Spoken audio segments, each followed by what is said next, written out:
Num vilarejo que foi esquecido pela guerra, o medo veste a armadura ou possui garras. A esperança se foi, e a justiça carrega 2 espadas nas costas. Mas o que é o certo quando o mundo inteiro parece estar quebrado? Esse é um vídeo feito de fã para fã com uma reflexão profunda desse mundo torto e cinza de The Witcher 3. Então vem comigo, galera, mergulhar agora nos dilemas de Pomar Branco.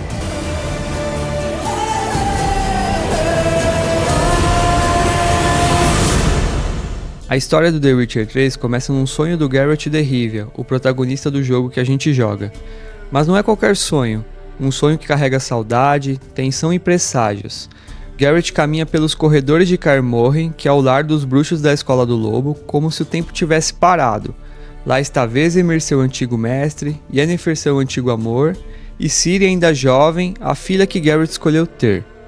Então o sonho de repente se torna pesadelo. A caçada selvagem aparece como um aviso do que está por vir pela frente. Geralt então acorda e quando o bruxo abre os olhos não é mais Kaer Morhen, é a estrada, são os rastros, é a busca incansável para encontrar Ciri. Junto de Vesemir, ele cavalga por campos devastados pela guerra, guiado por pistas, cheiros e instintos. Então a primeira grande criatura aparece, um grifo, majestoso, selvagem, morto de fome e de raiva, um símbolo perfeito do mundo atual, ferido e violento. Então Geralt e Vesemir chegam até Pomar Branco, um vilarejo pequeno e esquecido. A guerra passou por ali como um furacão. A terra está queimada, as pessoas estão cansadas e o medo mora em cada olhar. E o povo simples de Pomar Branco agora se vê entre a espada e a vergonha. Quando a esperança morre, nasce o silêncio. E onde há silêncio forçado, há sofrimento escondido. A guerra chegou antes de Geralt. Quando ele põe os pés em Pomar Branco, não é só o chão que está rachado. É o povo, é o orgulho, é a memória. O ar carrega o cheiro de sangue fresco. E cada rosto que passa traz as marcas da perda, de um filho, de uma casa, de uma pátria. Nilfgaard venceu, mas ninguém em Pomar Branco se sente conquistado. Sentem-se invadidos, feridos, humilhados. E quando Geralt chega, ele não é bem-vindo. Não é herói, não é lenda. É um bruxo. E isso basta para ele ser odiado, porque o povo teme o que não entende e odeia o que teme. O vento carrega mais do que a poeira e o cheiro de terra molhada. Carrega olhares tortos, cochichos venenosos e portas que se fecham devagar. Geralt não é bem-vindo, nunca é. As pessoas não o conhecem, mas já o julgaram. Não sabem seu nome, mas já o chamam de mutante, aberração, sem alma. Geralt entra na taverna e o silêncio pesa mais que as espadas nas suas costas. Os homens murmuram entre goles de cerveja, as mulheres desviam o olhar e as crianças se escondem atrás das barras das saias de suas mães. Geralt não é um monstro, mas é sempre tratado como um. E tudo isso por quê? Porque ele é diferente. Porque ele carrega seus olhos amarelos, cicatrizes na carne e um medalhão de bruxo. Porque ele é alguém que escolheu enfrentar as trevas. E quem encara a escuridão de frente acaba assustando quem só sabe viver nas sombras. Quantas vezes na vida real não vemos isso acontecer? Quem escolhe o caminho difícil, quem se recusa a se dobrar, muitas vezes é rejeitado, zombado, isolado. Mas ser justo nunca foi sinônimo de ser popular. Geralt poderia virar as costas, poderia dizer: vocês não me querem aqui, então se virem com seus próprios monstros. Mas ele não faz isso, porque ele não luta por aplausos, ele luta pelo que é certo, e por ouro também. E mesmo diante do desprezo, ele escuta, investiga, ajuda. Ele cura, protege, resolve. Enquanto os outros apontam o dedo, ele tenta ajudar. E para nós fica o espelho. Quantas vezes nós julgamos alguém sem conhecer? Quantas vezes nós rejeitamos quem veio para nos ajudar? Quantas vezes fomos o povo de Pomar Branco e não o Geralt? No final, a verdade sempre aparece. A justiça sempre deixa marcas. E mesmo que ninguém agradeça, o bem plantado floresce, mesmo no solo mais hostil. Na taverna, um simples quadro pendurado na parede, a bandeira de Teméria, vira faísca para um incêndio. A taverneira tenta preservar o que resta de sua identidade, mas alguns moradores já se renderam ao silêncio, outros ao ódio, e então, como toda a guerra, a batalha deixa o campo e entra nos corações das pessoas. O que antes unia, agora separa. O que antes era pátria, agora é perigo. E no meio de tudo isso está Garrett, um bruxo, um estrangeiro, um neutro na guerra, mas com um coração que sente cada rachadura daquele lugar. Ele vê os olhares pesados das pessoas, escuta as acusações ditas em meio ao álcool, percebe o medo e o rancor fermentado como cerveja velha, porque a guerra não acaba quando a espada cai, ela continua onde a dor ainda pulsa. Na vida real também é assim. Guerras podem ser diferentes, às vezes são ideológicas, às vezes familiares, religiosas, mas sempre deixam marcas. E às vezes a batalha mais cruel é entre vizinhos, entre amigos, dentro da sua própria casa. A bandeira política na parede se torna símbolo de resistência para uns e de revolta para outros. Mas Garrett não escolhe lados pelo emblema que carregam. Ele olha para as ações, para a verdade, para o que é certo, mesmo que isso doa. Ele sabe que neutralidade não é uma omissão, é a coragem de julgar com justiça e não como uma paixão. E talvez essa seja uma das lições de Pomar Branco que precisamos lembrar. Não é a bandeira que define quem somos, mas sim o que fazemos com as nossas ações. E sem saber, Garrett já está envolvido em dilemas maiores do que monstros. Já está pisando num terreno onde o mal não tem garras ou presas apenas, mas se esconde em decisões, em histórias mal contadas, em rostos marcados pela dor. E entre casas queimadas e olhares desconfiados, um grito de revolta ecoa pelas ruas. O ferreiro anão Willis teve sua casa incendiada. Para muitos era apenas mais um caso de desavença em tempos de guerra, mas para Garrett não existem casos pequenos, só vidas que carregam histórias não contadas. Conhecido por sua habilidade com o ferro, era forçado a fabricar armas para soldados nilfgaardianos, e ele não teve escolha. Recusar significava morrer enforcado, e ele sabia disso. Mas nem todos enxergavam essa realidade. Para o incendiário Nep, ele era um traidor, um colaborador do inimigo, e essa foi a faísca que acendeu o fogo. Às vezes, as escolhas que fazemos não são realmente escolhas, são sobrevivência disfarçada de obediência. Garrett escuta, investiga e, como sempre, olha além da superfície. Descobre que a motivação do crime não era justiça, mas preconceito disfarçado de patriotismo. O anão já era alvo de olhares tortos há tempos, não só por trabalhar com invasores, mas por simplesmente ser quem era, um anão comum. Em tempos sombrios, qualquer diferença vira motivo para o ódio. O preconceito é o monstro mais antigo que existe, e ao contrário dos outros, ele não morre com a espada no peito. Quantas vezes em nosso mundo alguém é punido não pelo que fez, mas por aquilo que representa? Quantas vezes pessoas são forçadas a colaborar com sistemas injustos só para proteger suas famílias? E quantas vezes, em vez de compaixão, recebem julgamento implacável? Garrett mais uma vez escolhe ser diferente. Ele não apenas aponta culpados, ele entende o contexto, ele busca a verdade. Porque em um mundo quebrado, ser justo é o maior ato de rebeldia. Se cada um de nós fosse um pouco mais como esse bruxo que não fecha os olhos para o sofrimento alheio, talvez o mundo fosse um lugar com menos oficinas queimadas e mais corações restaurados. Garrett não encontra só monstros e cadáveres pelo caminho percorrido em Pomar Branco. Ele encontra um povo ferido, dividido pela guerra, pelo medo, pela culpa. No meio disso tudo, surge Dune Vindelvert, um jovem com olhos carregados de angústia. Seu irmão Bastion desapareceu em meio ao caos da batalha contra os Nilfgaardianos. Muitos diziam que ele estava morto, mas Dune sentia que não. Porque quem ama de verdade reconhece a ausência como um vazio que não se preenche com o tempo, a menos que se veja o corpo desfalecido daquela pessoa que ama. Garrett poderia simplesmente ter ignorado o pedido de ajuda de Dune, mas ele decide ajudar, não apenas por ouro, mas porque ser justo não é fazer o que é fácil, é fazer o que é certo, mesmo quando ninguém está olhando. Ao lado de um cão chamado Hussar, leal e incansável, eles vasculham os corpos dos caídos. O campo de batalha é um cemitério aberto, onde cada armadura conta uma história. Cada espada quebrada carrega um grito que nunca foi ouvido. Então, entre a dor e o silêncio, eles encontram o Bastion vivo, mas ferido. E o mais surpreendente é que ele está sendo cuidado por um soldado nilfgaardiano, um inimigo declarado de Teméria. A missão de Dune se transforma num choque de valores, porque seu irmão Bastion não teria sobrevivido sem aquele soldado nilfgaardiano. E agora Dune precisa decidir: o que vale mais, a bandeira que alguém carrega ou o bem que ele fez? E é nessa hora que a missão deixa de ser sobre encontrar o irmão desaparecido e se torna uma lição sobre compaixão, empatia e perdão. Na nossa vida, às vezes também somos ensinados a odiar quem nunca conhecemos, a desconfiar antes de ouvir, a excluir antes de entender. Mas o amor o amor verdadeiro, enxerga além das fronteiras, das armaduras, dos idiomas, dos ideais. O bom coração não escolhe lados, ele escolhe pessoas. E naquele dia, em meio aos escombros da guerra, 2 irmãos voltam para casa, e um ex-inimigo ganhou uma nova chance de recomeçar. Porque no fim, quem estende a mão em vez de levantar a espada é quem muda o mundo de verdade.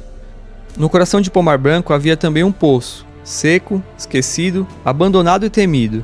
Mas ninguém ousava se aproximar daquele poço, porque era assombrado por um espectro, um espírito de uma mulher que não descansava.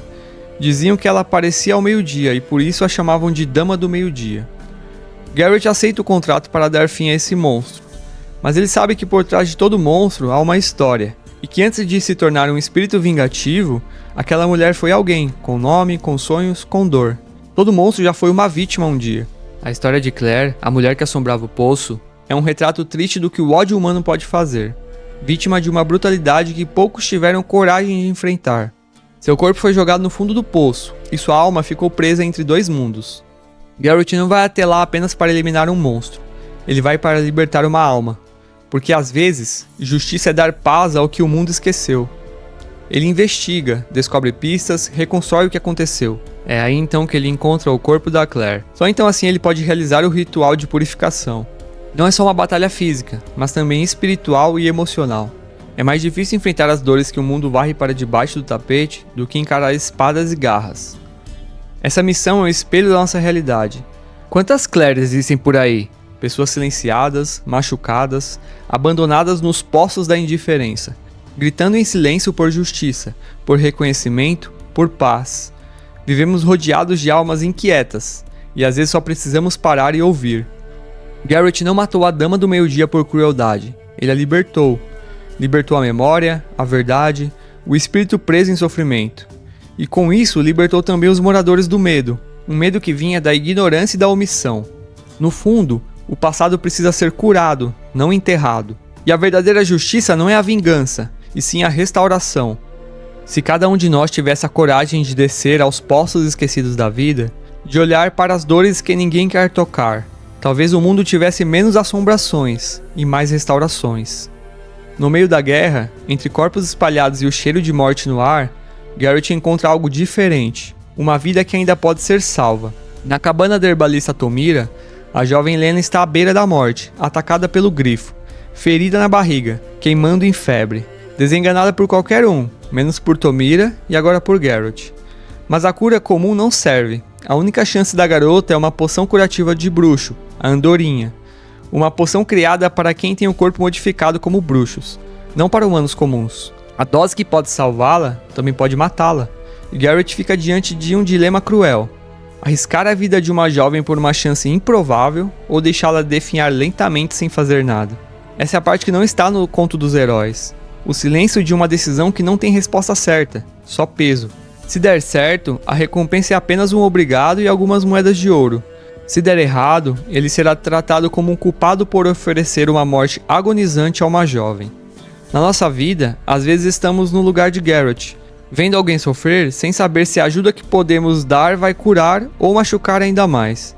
É nesses momentos que entendemos que amar de verdade exige coragem, não só para agir, mas também para arcar com as consequências.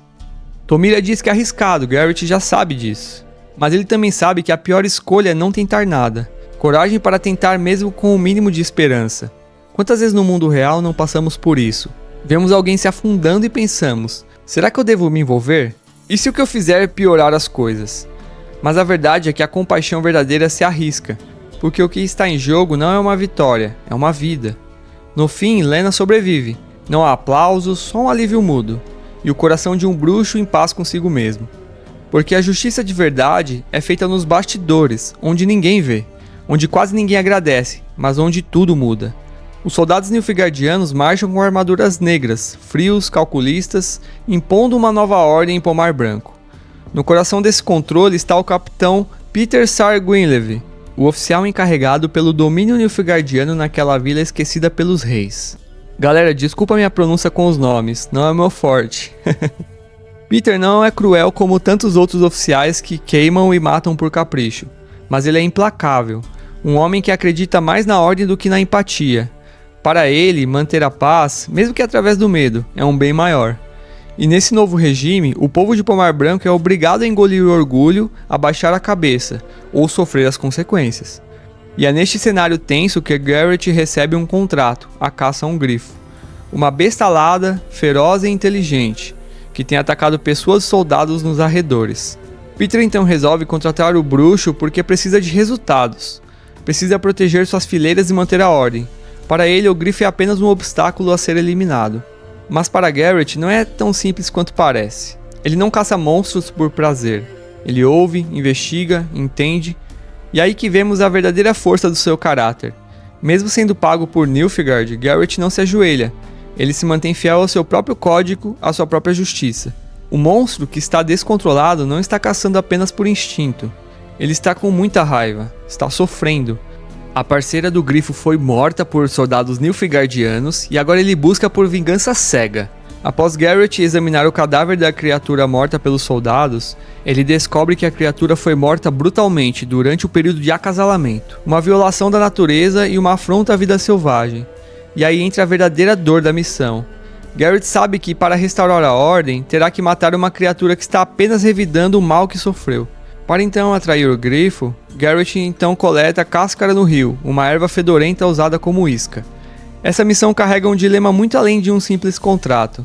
Quantas vezes na vida somos forçados a agir em nome da justiça, mesmo que o resultado nos machuque por dentro? Quantas vezes nos deparamos com escolhas difíceis sendo feitas para manter a ordem, e nos perguntamos onde está o limite entre a autoridade e a opressão? Garrett mata o grifo, mas não sai vitorioso, sai em silêncio e com algumas moedas de ouro, porque às vezes fazer o certo dói. Peter então honra sua palavra e paga pelo serviço. Ele pode não ser cruel, mas também não é piedoso. É apenas mais uma peça de um império frio que está dominando aquela região. E o povo de Pomar Branco segue oprimido, com menos um monstro nos céus, mas com tantos outros à espreita nos corações dos homens.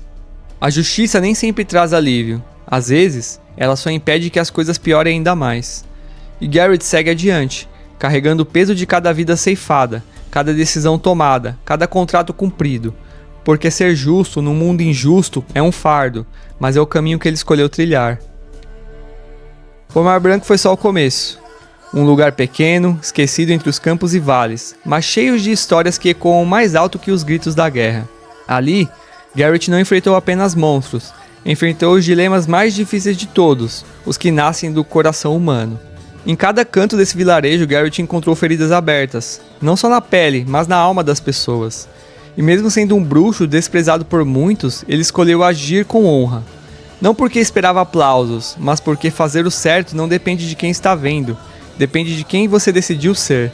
Quantas vezes na nossa própria vida somos colocados diante dessas encruzilhadas? Julgar ou entender? Revidar ou perdoar? Passar reto ou parar para ajudar? Garrett nos lembra que você não precisa de um título para fazer a diferença. Precisa de coragem para ajudar quem o mundo já desistiu. E quando ele parte de Pomar Branco, deixa para trás mais do que as suas pegadas na estrada. Deixa um rastro de escolhas e de pessoas salvas. De justiça feita onde ninguém esperava mais nada. Mas a jornada está longe do fim. Porque além das colinas e rios, há reinos em guerra, alianças perigosas e segredos enterrados em ruínas antigas. E em algum lugar, Ciri está correndo da caçada selvagem, correndo em direção ao seu próprio destino. E Garrett, ele vai atrás, porque quando se ama alguém como uma filha, não se mede distância, nem se teme o que está por vir. Então prepare-se, porque essa reflexão de Pomar Branco foi só a primeira chama, e logo esse fogo vai se espalhar por todas as outras regiões. Galera, e deixando aqui as minhas impressões pessoais, The Witcher 3 Wild Hunt é um jogo muito denso que oferece muitas possibilidades. É possível que você tenha tomado escolhas diferentes quando jogou do que as que eu citei aqui no vídeo. E tá tudo certo, afinal é isso que é a graça de um bom jogo de RPG. Eu sou muito suspeito para falar desse game, pois pra mim é o melhor jogo já feito das últimas 2 décadas. E a platina que mais me orgulho de ter conquistado. Não é à toa que fiz isso 2 vezes. Mas vale lembrar que esse é um jogo não indicado para menores de 18 anos, pois possui muitos caminhos sangrentos e que abordam temas sensíveis, como exposição à nudez e sexualidade. E se você curtiu esse vídeo, clica aí no botão aí embaixo e dá uma força para o canal se inscrevendo e comentando suas experiências nesse grande game. Dependendo se esse vídeo tiver uma boa aceitação, eu vou continuar trazendo uma reflexão com o restante do jogo. Valeu, galera!